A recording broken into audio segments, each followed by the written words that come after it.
성경을 읽을 때 맥락을 보는 게 굉장히 중요합니다. 이제 큰 맥락에서 보면 개별 성경 구절이 굉장히 다른 의미로 이렇게 보일 때가 아주 많이 있거든요.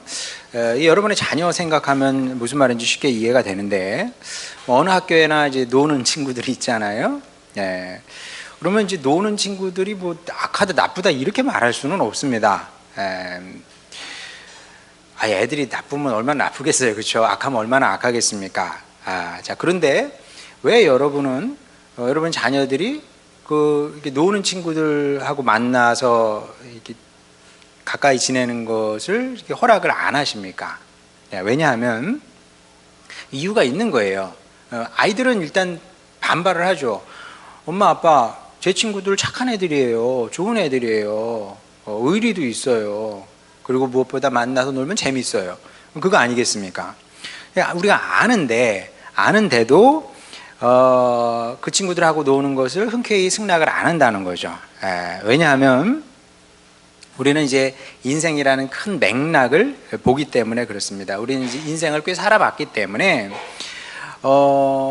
학창 시절에 잠깐 놀게 되면, 우리 자녀가 놀게 되면 영원히 놀게 될 수도 있거든.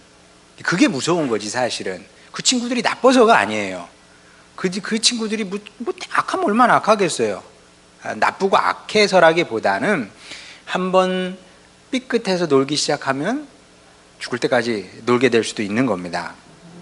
자, 그렇게 되면 부모가 갖고 있는 그 자녀의 상이 있거든요. 너는 이런 인생을 살았으면 좋겠어. 그게 나쁜 건 아니잖아요, 그렇죠?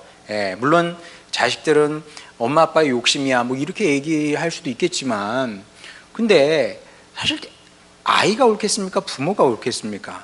우리가 자녀를 향해 갖고 있는 소망이, 꿈이 나쁜 게 아니잖아요. 바르게 살아라, 훌륭한 사람이 되라, 무엇보다 네가 마음에 드는 인생을 살아야 되지 않겠냐, 그런 거 아니겠습니까? 근데 이게 청소년기에 잘못 한번 이제 삐끗하게 되면 그 청사진이 망가질 수도 있게 되는 거죠. 그래서 사춘기 자녀를 둔 부모는 늘 전전긍긍하는 겁니다. 여러분 그렇잖아요. 전전긍긍하잖아요. 애가 잘 따라주면 좋겠는데 이게 잘 안 되니까. 자, 그런데 이런 관점에서 우리가 이제 분단 이스라엘을 이해할 필요가 있습니다. 자, 북왕국에서는 여로보암이 왕이 되어서 이스라엘을 다스렸고, 남왕국에서는 르호보암이 왕이 되어서 유다를 다스리게 됩니다. 자, 그런데 문제는 이들 모두 이제 망난이었다는 거죠. 비유하자면 얘들이 비행 청소년이 된 거예요. 얘들이 이제 노는 맛이 들어가지고 비행 청소년이 돼 버린 겁니다. 자, 그러면 이들의 앞날이 어떻게 될까? 근데 단순히 이 문제가 아니거든요. 단순히 이 문제가 아니야. 그러니까 우리 아이들은 내가 지금 뭐가 문제인데 그러거든요. 내가 지금 뭐가 문제야? 그렇지, 뭐 당장 큰 문제가 없어. 근데 큰 맥락에서 보면 이게 문제가 되는 것처럼 이 두 왕이 이상하거든요. 당장 큰 문제가 일어나는 건 아니에요. 뭐 당장 큰 문제라 봐야 뭐 니네들 인생 망치는 거지.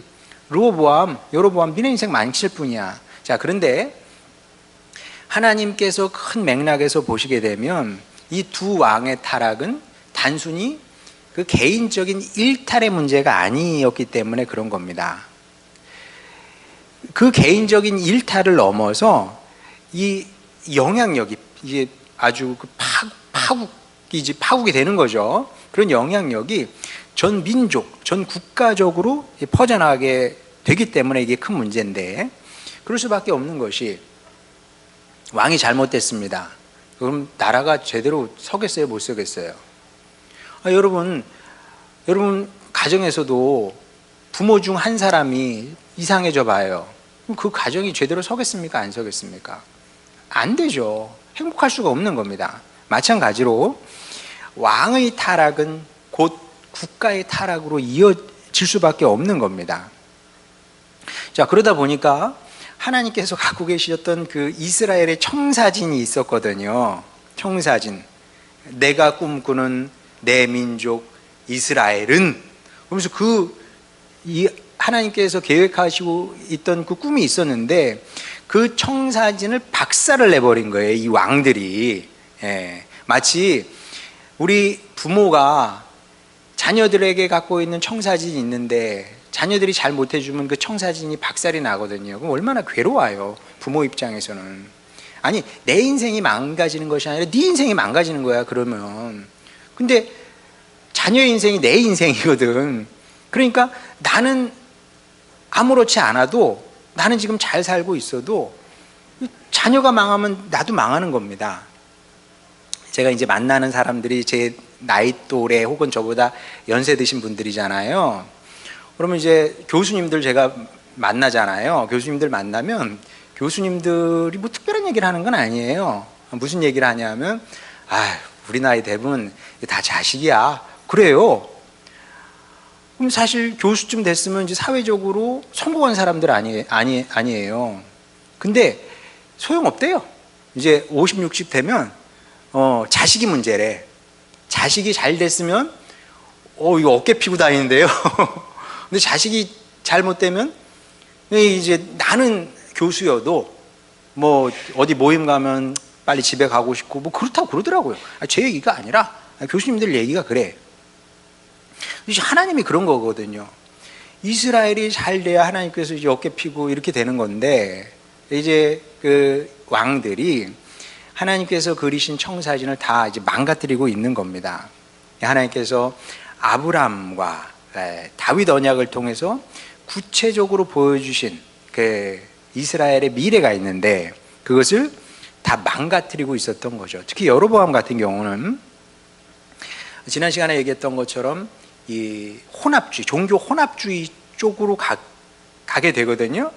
혼합주의화를 시키게 됩니다. 그래서 하나님 신앙과 바알 신앙을 뒤섞어 버린 거예요. 그러니까 이제 여러분이 열왕기를 읽으면서 아마 그런 생각은 못 하셨을 텐데, 좀 실감나게 얘기를 하면 예배당에 불상을 갖다 놓은 겁니다. 그거하고 똑같아요. 예배당에 불상을 갖다 놓은 겁니다. 이게 막장 드라마가 이스라엘 안에서 이제 일어나고 있었던 거죠. 이것이 주전 930년경, 지금으로부터 대략 한 3000년 전 이스라엘의 모습이었죠. 자, 그러면 하나님께서 뭔가를 하셔야 돼. 자, 일단 품을 수는 없어요. 왜냐하면 불가능해. 이거는 왜 불가능하냐면 막 나가는 사춘기 애들이 부모가 품으려고 그러면 품어집니까? 왜 이래? 그러면서 막 그냥 막 밀어내거든요. 이스라엘이 이런 모습이었어요. 하나님을 밀어내. 안 될 일이야. 자, 그러면 이제 영 끊어? 그것도 해결책은 아니지 않습니까?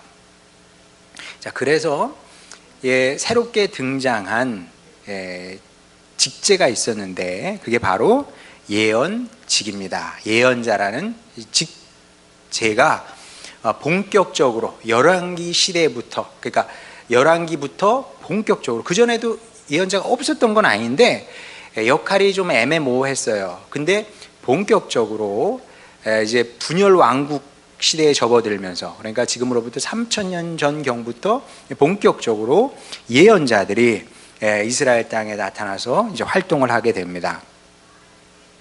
그러니까 이제 이 배경을 우리가 잘 알 필요가 있어요. 그러니까 구약의 이야기는 뭐냐면 사실은 구원 역사입니다. 하나님의 구원 역사. 하나님의 구원 역사인데, 그리고 이 구원 역사를 이끌어가는 직제가 세 가지가 있어요. 하나는 제사장입니다. 제사장은 어떤 사람이냐? 예배와 제사를 통해서 하나님과 백성을 연결하는 사람. 이 사람들이 제사장이었습니다. 성전 관리자였죠. 그리고 다른 하나는 이제 왕이었는데, 왕은 메시아 계보를 잇는 역할을 하죠. 그래서 이제 이스라엘의 왕은 다른 나라의 왕하고는 달라야 됩니다. 다른 나라의 왕의 존재의 목적은 정권, 내 정권을 유지하는 거예요. 그래서 내 정권을 영원히 연결시켜 주는 거죠. 이어가는 겁니다. 반면에 이스라엘의 왕은 그걸 하라고 하나님께서 세우신 것이 아니라 메시아가 오실 거거든요. 메시아가 오시기 전까지 그 메시아를 대신해서, 하나님을 대신해서 이스라엘 백성을 잘 다스리는 거예요. 그래서 이스라엘 백성이 어디 흩어지지 않고 이렇게 주님 품 안에 잘 거할 수 있도록 그런 울타리 역할을 해주는 거죠.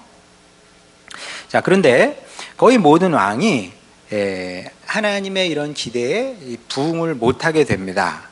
이게 이제 왕이 됐으면 하나님의 구원 역사, 하나님의 구원 의지, 이런 것을 생각을 하고 그 맥락 속에서 내 자리는 무엇이냐, 내 역할은 무엇이냐, 이걸 물어야 되는데 그러지 않고 자기만 생각을 했던 거죠. 여로보암이 자기만 생각하기, 내 왕권을 이걸 유지를 해야 돼, 지켜내야 돼, 이런 생각만 하고 있었던 거죠.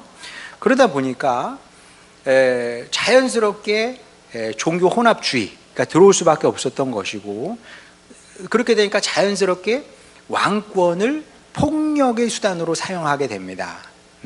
하나님께서 기대하신 건 그게 아니거든요. 왕은 폭력을 휘두르면 안 되는 겁니다. 내 권위를 갖고. 근데 이스라엘 왕들은 어떻게 했냐, 내 정권을 유지해야 되다 보니까 이인자 치고 올라오는 애가 있어. 내 정권에 위협이 되는 애가 있어. 그러면 사람 몇 명쯤은 눈 깜짝도 안 하고 죽여버렸어요. 이게 말이 되냐고, 이게. 뿐만 아니라 무수한 처첩을 뒀고, 그리고 뭐 음주 가무 뭐 이런 거나 이제 즐기면서 이제 왕들이 왕의 자리에 있었다는 거죠. 그러니까 이제 왕들이 이런 식이었던 겁니다. 그러다 보니까 하나님께서 꿈꾸신 구원의 역사로 작동하기보다는 멸망의 역사로 이렇게 곤두박질 치고 있었던 겁니다. 자, 그럼 하나님께서 가만히 보고 계시면 안 되니까 견제 세력이 나타나야 되잖아요. 누군가는 이런 왕을 견제를 해야 됐습니다. 왜냐하면 이거 안 하면 이제 망하게 되니까. 자, 그럼 도대체 누가 왕을 제어하느냐? 뭐 제사장이 하면 좋아요. 근데 이제 제사장은 그럴 역량이 조금 부족했죠. 물론 제사장 중에서도 이런 역할을 하려고 했던 사람이 있긴 있었어요. 근데 대부분은 제사장들은 잘 못했는데, 제가 그 생각을 해요. 왜 제사장들 중에는 왕을 제어할 만한 그런 사람이 없었을까라고 생각을 했을 때, 뭐 이유는 모르겠는데 한 가지 그런 생각은 듭니다. 이제 이스라엘이란 나라가 세워지면서 처음에는 이제 성막이 있었고, 그 다음에 이제 성전이 건축이 되잖아요. 그러면서 점차 이 제사장은 관료화됩니다. 관료화. 그러니까 요즘으로 치면 이제 공무원 비슷한 거죠. 이제 공무원은 이제 뭐 좋은 직업이고 뭐 또 꼭 필요한 또 사회에 뭐 직업이고 뭐 그러긴 한데, 이 공무원이라는 이런 직업의 또 한계도 또 있잖아요. 아니 뭐 제가 무슨 어떤 직업을 낮잡아서 얘기하려고 하는 것은 절대로 아니고요. 뭐냐면 이게 복지부동이라는 말이 있거든요. 뭐 굳이 더 안 해. 왜냐하면 뭐 잘한다고 해서 월급이 올라가는 게 아니잖아요. 몰라요. 요즘은 이제 그런 제도도 이제 점점 만들려고 하긴 한다고 하는데, 뭐 지금까지는 뭐 공무원 일을 하면서 뭐 잘한다고 그래가지고 나라에서 오 잘했어 1,000,000원 보너스 뭐 이런 게 없었다고 제가 알고 있거든요. 그럼 굳이 잘할 이유가 없잖아요. 그러니까 너무 잘할 필요도 없고 너무 못할 필요도 없어. 적당히 하면 되는 거거든요.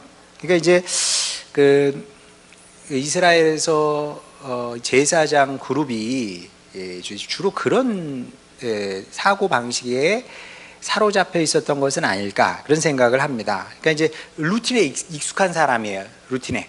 그러니까 매일 일어나서 성전을 관리하고 뭐 예배를 준비하고 제사를 준비하고 뭐 이런 것들이 이제 이들의 일이었기 때문에 아무래도 왕을 견제하는 세력이 되기에는 좀 어려움이 있었던 것 같다.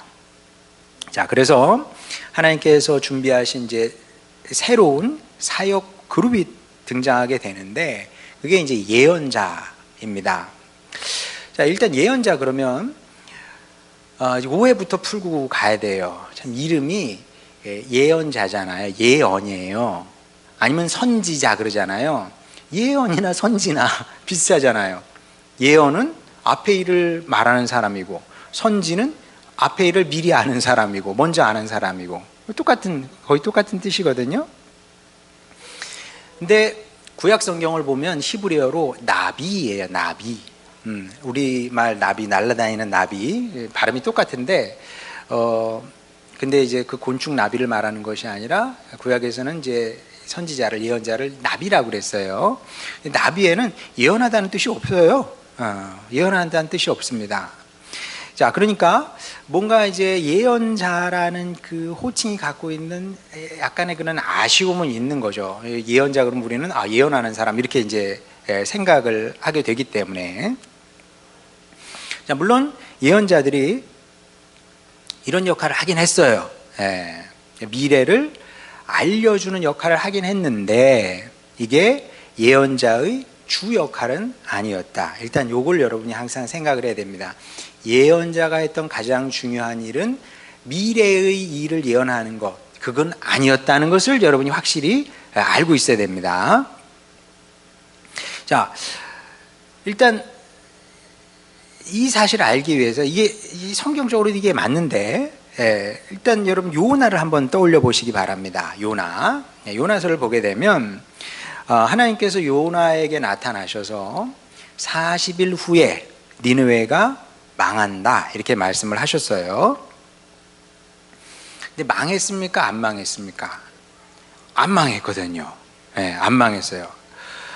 뭐 우리한테는 뭐 이상한 일이 아니야. 그럴 수 있지. 근데 고대 사람들에게 이건 굉장히 이상한 일이었어요.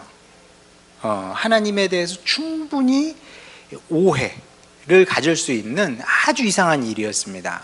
자, 어쨌든 안 일어났어요. 자, 그러면 사람들이 생각할 때 둘 중에 하나예요. 하나님이 거짓말을 했든지, 거짓말일 수 있잖아요. 그렇죠? 하나님이 거짓말을 했든지 아니면 하나님이 미래를 정확히 모르든지 둘 중에 하나. 그렇지 않겠습니까? 자, 그런데 당연히 그런 건 아니에요. 뭐 하나님께서 거짓말을 왜 하시겠으며 뭐 하나님께서 미리 아시겠죠. 자, 그런데 왜 40일 후에 망하지 않았느냐? 자, 여기에 대한 답을 찾으려면 예언의 목적을 알아야 됩니다. 하나님께서 예언자직을 세우시고 그리고 예언자를 부르셔서 당신의 백성에게 예언자를 보내시거든요. 자, 그러면 그 예언자 사역의 핵심이 도대체 뭐냐? 이 그걸 이제 우리가 알아야 된다는 거죠.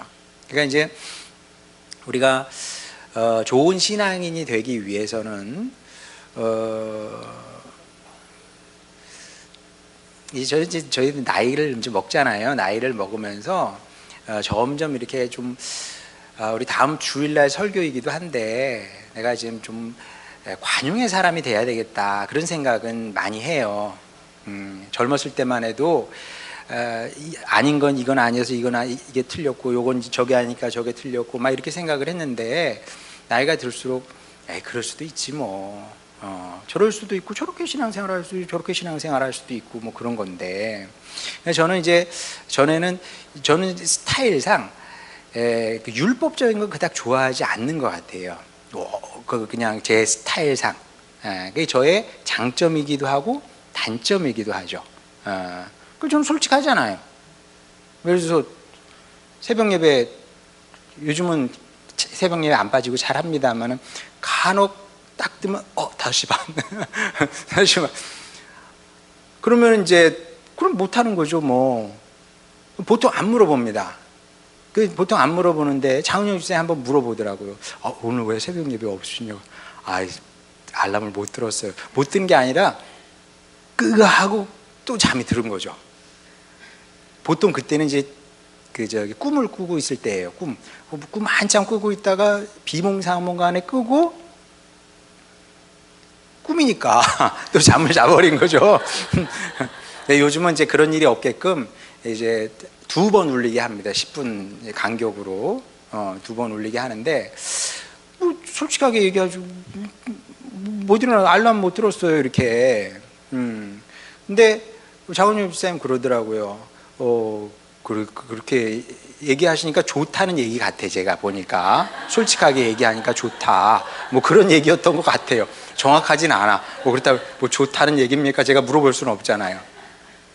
솔직하게 뭐 했으면 했다, 뭐 안 했으면 안 했다, 뭐 이렇게 얘기하는 거죠. 그러니까 목사 권위가 없어. 솔직하면 권위가 떨어지거든요. 그러니까 저는 하나님과의 관계에서도 그래야 된다고 생각을 하거든요. 좀 어려움이 생겼어. 그러면 하나님 이건 왜 이렇습니까? 묻기도 하고. 그러나 이게 불평하고 원망하고는 조금 또 다릅니다. 불평하고 원망하고는 좀 달라요. 저는 하나님에 대한 신뢰가 있으니까. 하나님께서 옳다는 걸 알아. 근데 이해는 당장 안 되잖아요. 이해가 안 되는데 무조건 감사합니다라고 할 수는 없거든요. 일단 이해가 되길 원하니까 자꾸 물어보죠. 하나님 이건 왜 이래요? 이건 저건 왜 이래요? 그 다음에 설득이 되면 할렐루야 아멘 감사합니다 이렇게 나가는 게 제 스타일이거든요. 근데 신학교 때 보면 율법적인 그 전도사님들이 있었어요. 그 전도사님들은 그냥 앉을 때도 할렐루야, 일어날 때도 감사합니다. 뭐 넘어져도 아이고 주님 감사합니다. 뭐 하여간 다 감사합니다요. 그 전 저게 인간인가 저게 로봇도 아니고 저게 뭔가 그랬거든요.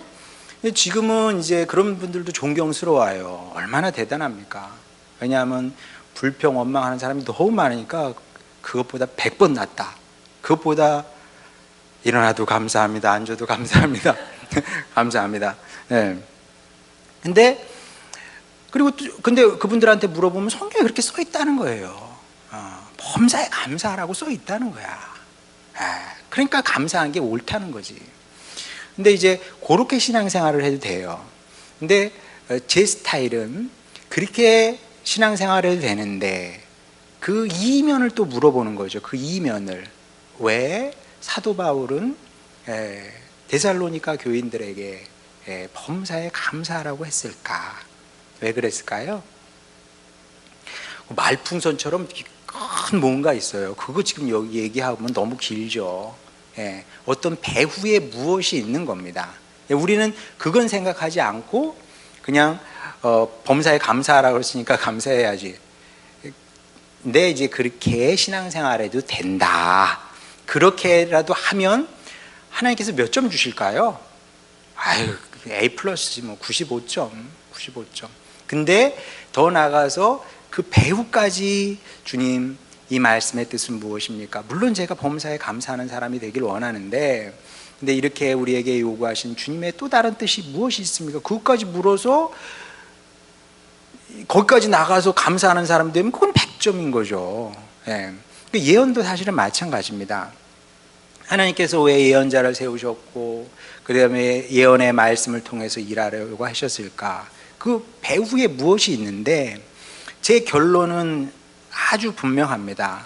사람을 살리고 구원하고 또 복 주시기 위함이다.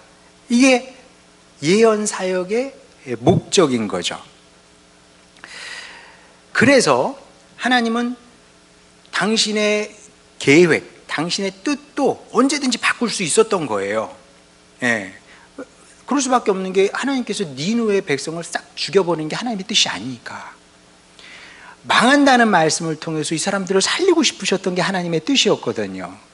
그런데 이걸 고대 사람들은 이해할 수가 없었습니다. 왜냐하면 이건 있을 수 없는 일이야. 하나님께서 뜻과 계획을 돌이킨다? 이거는 고대인들이 생각할 때 이건 불가능한 일이었습니다. 왜 불가능한 일이었냐? 에스더 8장 8절 보겠습니다. 너희는 왕의 명의로 유다인에게 조서를 뜻대로 쓰고 왕의 반지로 인을 칠지어다. 왕의 이름을 쓰고 왕의 반지로 인친 조서는 누구든지 철회할 수 없음이니라 하니라. 뭐 배경 얘기할 필요 없습니다. 왕이 한마디 뱉으면 이거는 아무도 바꿀 수가 없어요. 왕이 한 말은 그건 법 이상의 의미를 갖고 있었던 겁니다. 하늘이 두 쪽 나도 그 말이 이루어져야 돼요. 자, 그러면 뭐 구약 시대만 그랬느냐? 신약 시대도 마찬가지입니다. 신약 시대도 보게 되면 여러분 마태복음 14장에 보면 헤롯이 그 세례 요한에게 참수형을 내리는 장면이 나오거든요. 헤롯은 그러고 싶은 생각이 없었어요. 왜냐하면 세례 요한에 대한 그 존중의 마음을 갖고 있었거든요. 비록 세례 요한이 자신을 비판하긴 했지만, 비난이죠. 그 사람의 입장에서 보면 비판하긴 했지만, 그래도 그 사람의 신앙, 인격, 인품, 여기에 대한 게 존중의 마음이 있었거든요. 이 선지자 같은 사람인데, 선지자인데 내가 이 사람 죽이면 어떻게 돼? 그 화를 내가 감당할 자신이 없었던 거죠. 죽일 생각이 없었습니다. 자, 그런데 죽일 수밖에 없었어요. 왜? 자기가 뱉은 말 때문에 자기 딸에게 네가 원하는 것은 이 나라의 절반이라도 떼서 너한테 주겠다 그랬거든요. 자, 그런데 그 딸이 세례 요한의 목을 요구를 한 겁니다. 안 된다고 할 수가 없어요. 왜? 왜냐하면 왕이 한번 뱉은 말을 다시 걷어들이잖아요. 막 손바닥 뒤집듯이 바꾸잖아요. 그렇게 되면 왕의 말이 너무 가벼워지게 되는 겁니다. 왕의 말은 가장 무거워야 되거든요. 말하자면 좀 과장해서 얘기하면 네 지구처럼 무거운 게 왕의 말이에요. 그래서 왕이 한번 말을 뱉었다? 그거는 왕 자신도 물을 수가 없는 겁니다. 그대로 돼야만 하는 거죠.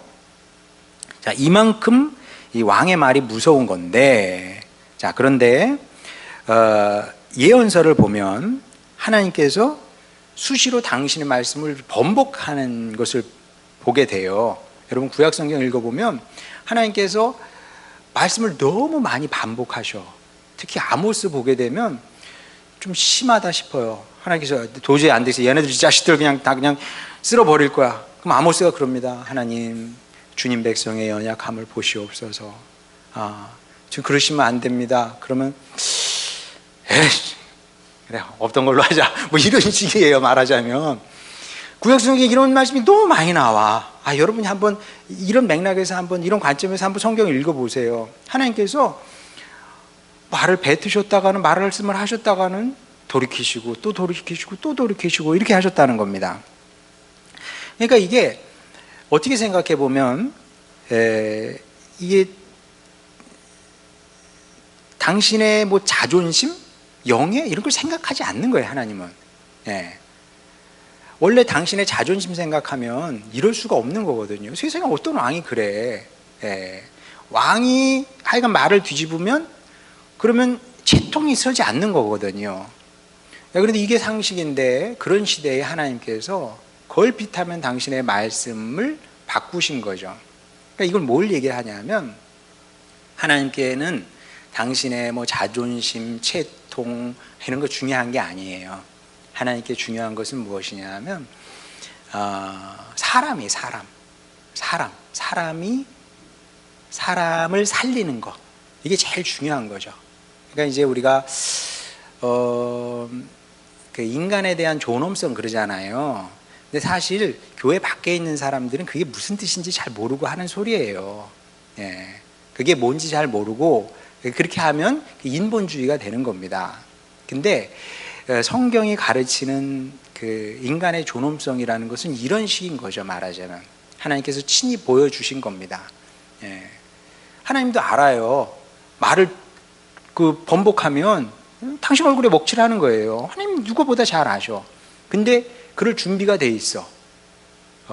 너희를 살리는 일이라면, 내가 한 사람이라도 살릴 수만 있다면 뭐 내 체면 정도야 뭐 기꺼이. 마치 우리나라 어머니들이 애를 낳고 나면 이제 물론 여전히 여성이긴 하지만 어머니라는 이름을 갖게 된대잖아요. 아기를 낳으면 여성이 어머니가 된 다음부터는 못할 일이 없어요, 진짜. 처녀 때는 이건 이래서 못하고 저래서 못하고, 아기 낳으면 웬만한 건 다 할 수 있어요. 내가 자식을 위한 일이라면. 벌레가 들어오면 처녀 때 으악 나 못해 막 이렇게 돼.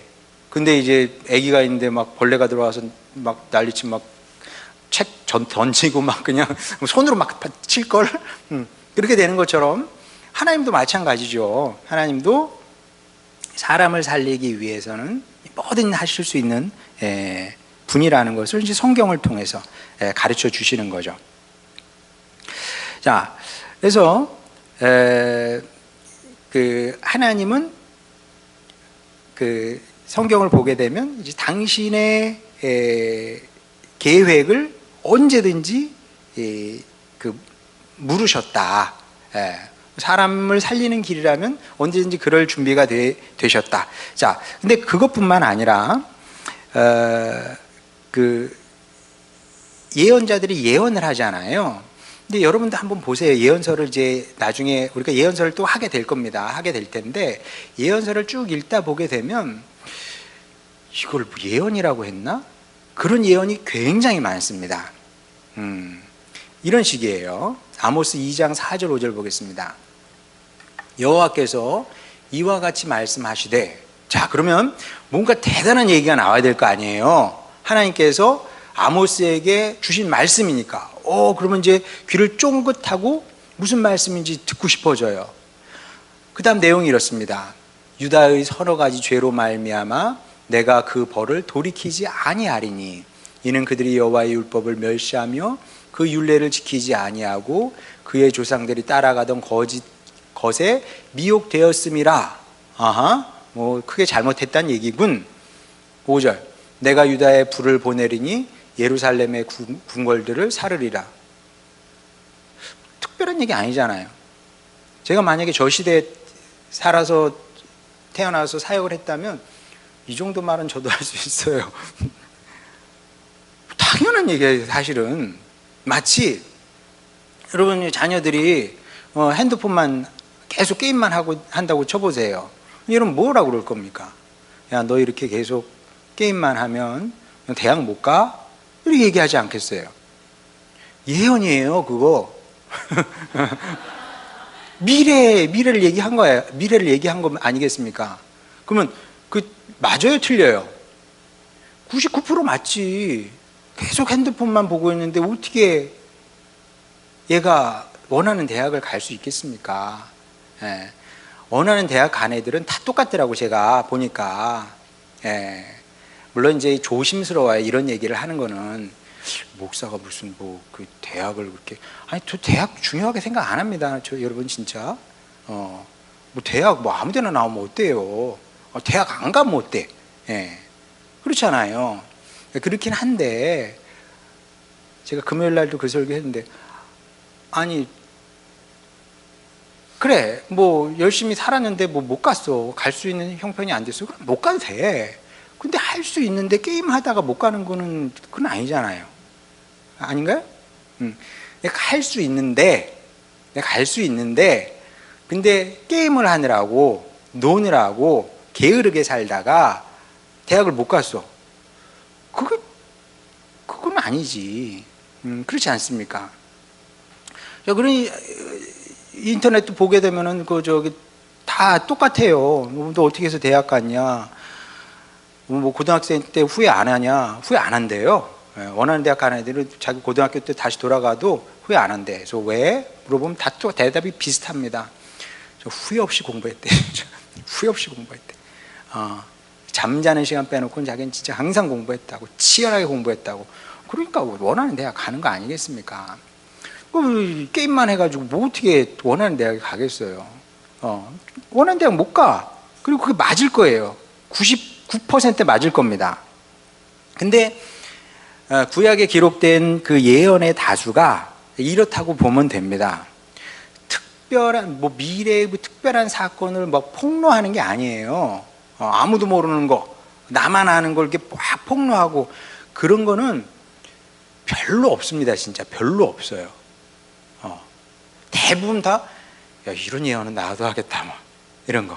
다만 차이라면 예언자들에게는 하나님께서 직접 말씀을 주셨고 우리에게는 그런 말씀을 주시지 않았을 뿐 누구나 상식적으로 할 수 있는 말을 했다는 거죠. 그러니까 여러분, 예언자는 뭐 미래 특별, 그건 점치는 사람이 점쟁이처럼 예언자를 생각하면 안 된다고요. 그러니까 여러분 뭐 미래가 궁금해.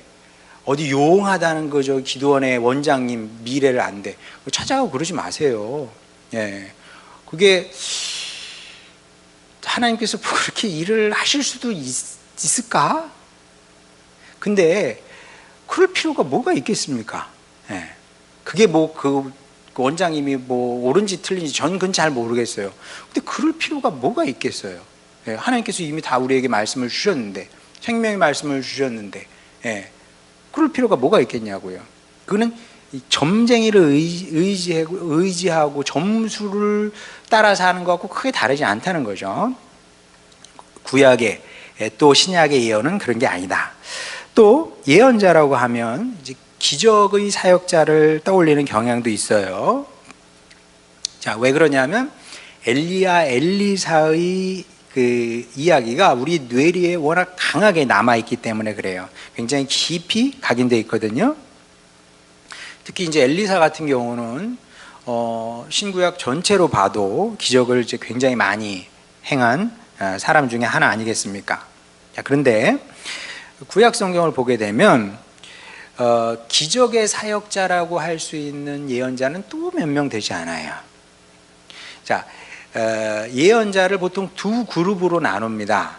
하나는 전기 예언자, 그리고 다른 하나는 후기 예언자, 이렇게 나눠요. 또 다르게는 문서 예언자라고 그룹에 속하는 사람으로 나누기도 하는데, 이제 구전 예언자가 있고 또 문서 예언자가 있습니다. 그러니까 이제 엘리야 같은 경우는 엘리야의 이야기는 있어요. 근데 엘리야의 이름으로 남은 문서는 없어요. 그죠? 나단도 마찬가지고요. 그래서 그 아모스 이전 선지자는 보통 그 구술 예언자라고 불러요. 그리고 아모스 이후의 선지자들은 이제 문서 예언자라고 부릅니다. 그래서 이제 앞으로 이제 우리가 이것도 배울 거예요. 그래서 뭐 아모스, 이사야, 예레미야, 이제 호세야 이런 사람들은 문서를 남기게 되잖아요. 그래서 이제 문서 예언자다 이렇게 부르는데, 이 문서 예언자에 속하는 사람들은 기적을 행하기보다는 하나님으로부터 말씀을 받아서 그 말씀을 왕이나 이스라엘 백성에게 전하는 역할을 했습니다. 진짜 그래요, 여러분. 뭐 아모스서 읽어봐도 그렇고, 뭐 호세아서 한번 읽어보세요. 그 문서 예언자 중에서도 아모스, 호세아 이런 사람들이 가장 전기에 해당이 되거든요. 이제 우리는 이사야, 예레미야 이렇게 순으로 간다고 생각을 하실 거예요, 여러분. 근데 그보다 더 형님이 아모스, 호세아 이런 사람이에요. 다만 이제 분량이 적어서 뒤로 밀렸을 뿐이지 시대 순으로는 더 앞입니다. 어쨌든 이것도 배울 겁니다. 근데 이 아모스 때부터 이제 그 문서 예언 시대가 쭉 열리게 되는데, 그 문서 예언자들의 글을 읽어보게 되면 기적을 행하는 것은 거의 나오지 않습니다. 대신 말씀 사역을 했던 것을 보게 되는데, 그렇다고 오해하지 마세요. 무슨 뭐 기적의 사역이 안 중요한 거다 뭐 그런 거 아니고요. 근데 역사적으로 보게 되면 문서 예언자들의 역할이 훨씬 더 중요했죠. 화려한 거는 기적이 화려하긴 해요. 당연한 거 아니겠습니까? 모세가 딱 그 지팡이를 탁 하니까 그냥 물이 홍해가 갈라지지 않아요. 얼마나 화려합니까? 굉장히 진짜 엄청나죠. 막 충격적이죠. 근데 반면에 문서 예언이라는 것은 말 그대로 말일 뿐이거든요. 말일 뿐이야. 뭐 화려하고 무슨 강렬하고 이런 맛은 없어요. 자, 그런데 하나님은 그 강렬함보다는 말을 선택을 하신 거죠. 왠진 저도 잘 모르겠어요. 왠진 저도 잘 모르겠는데 하나님은 그 강렬함으로 일하시기보다는, 물론 강렬함이 필요할 때는 그 강렬함으로, 기적이라는 강렬함을 쓰시기도 하셨지만 대부분은 말씀을 통해서 일하셨던 것을 보게 되는데, 그리고 이제 이 문서 예언자들, 특히 문서 예언자들의 역할은 굉장히 중요했습니다. 어떤 의미에서 중요했냐면, 이사야 53장 4절부터 6절까지 보면 그는 이제 메시아죠.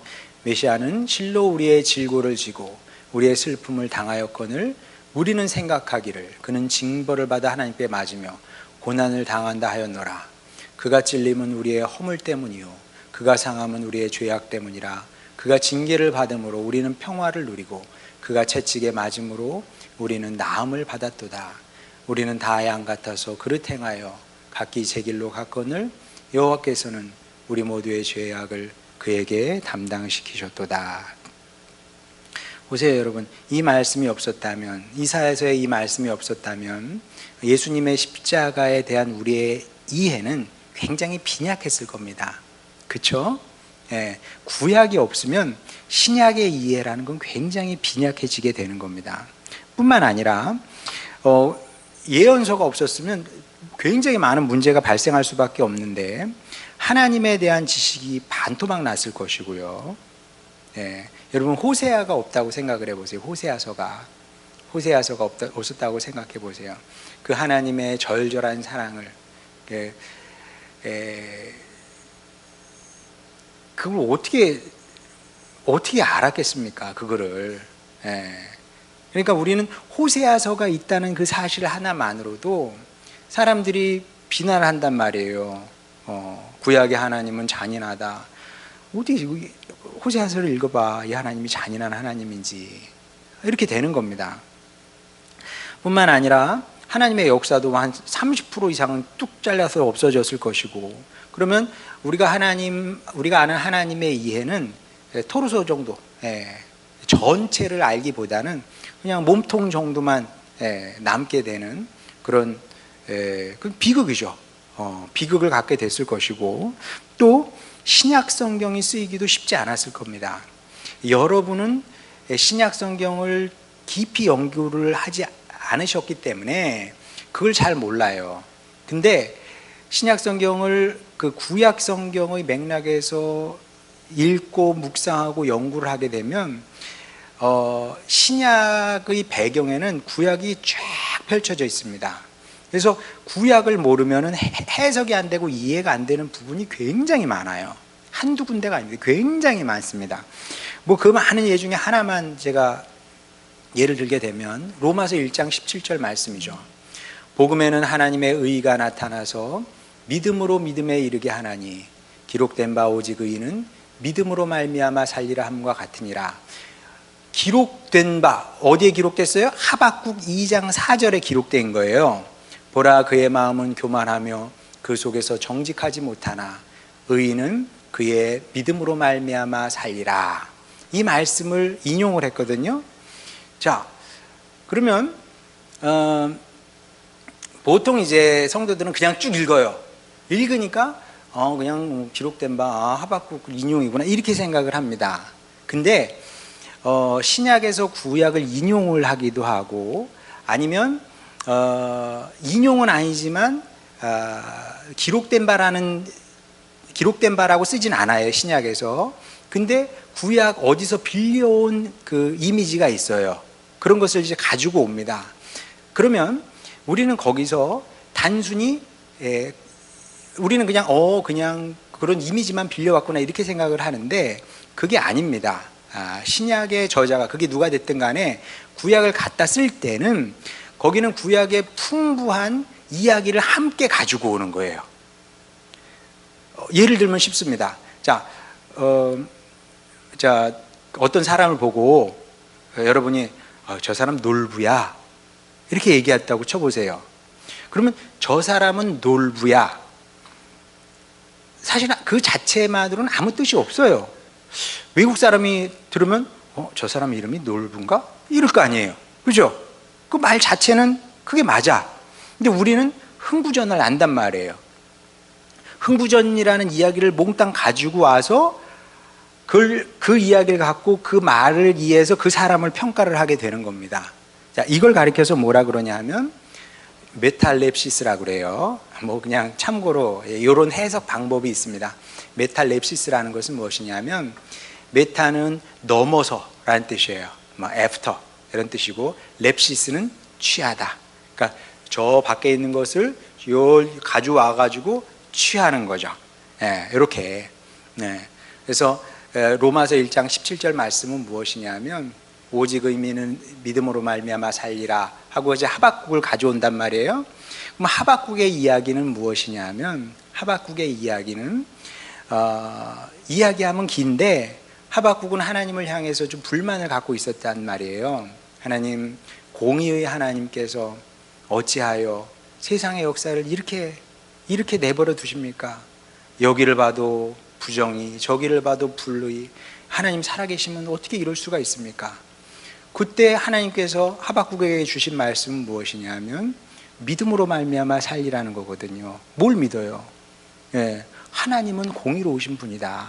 하나님은 정의로우신 분이다.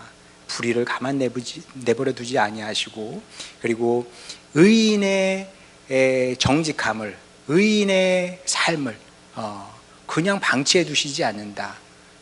믿음으로 기다려라. 그러면 살고, 그리고 하나님께서 어떻게 뜻을 이루시는지 보게 될 거다. 그런 풍부한 이야기가 있는 거예요. 그것을 사도 바울은 다 설명하진 않습니다. 그대로 가져와서 저 말씀을 통해서 봤지? 이런 거야. 그러면 그 당시 로마에 살던 사람들도 구약을 연구했을 거 아닙니까? 읽었을 거 아닙니까? 마치 우리가 저 사람은 놀부야 라는 말을 했을 때 그 흥부전을 가지고 와서 그 말의 의미를 이해하는 것처럼 신약 성경도 마찬가지입니다. 이런 식으로 특히 신약이 사랑한 것이 무엇이냐면 예언서거든요. 예언서 말씀을 갖고 복음을 그 시대의 사람들에게 또 오늘 우리에게 이제 풀어서 설명해 주려고 노력을 했다는 거죠.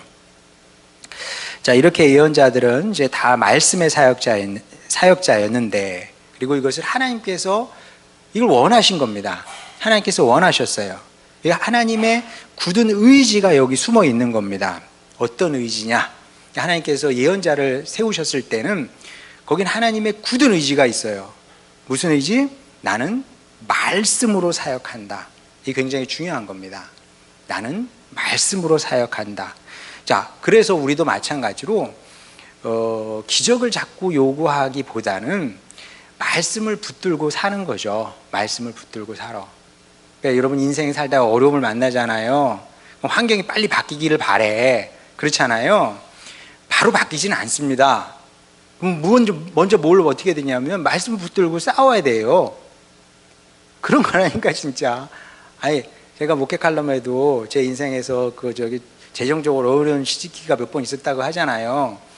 여러분, 제가 간증을 얼마나 많이 들어봤겠어요. 정말 재정적인 어려움을 겪었던 무수한 사역자들과 이런 얘기 많이 들어봤는데, 우리가 바라는 것은 무엇이냐면 자고 일어났더니 머리맡에 10,000원짜리, 50,000원짜리 한국은행권이 잔뜩 쌓여 있는 거죠. 그런 간증 들어보신 분 있으면 손 들어보세요. 없어.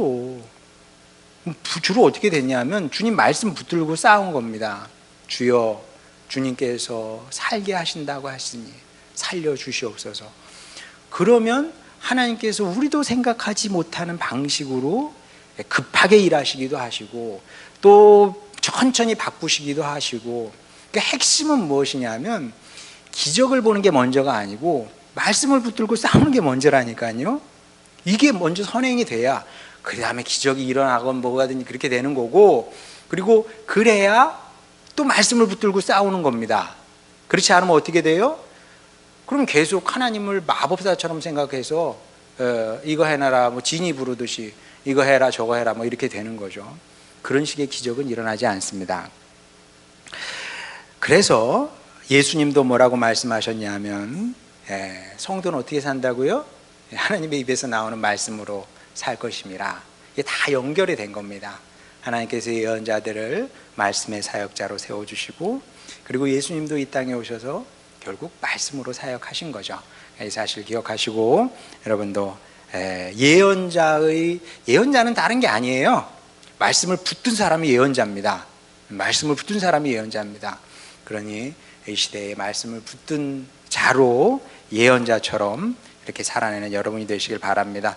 다음 시간에 계속 그 예언자에 대해서 이야기하고, 다음 달에 뭐 다음 달에 얘기하도록 하겠습니다. 예, 고맙습니다.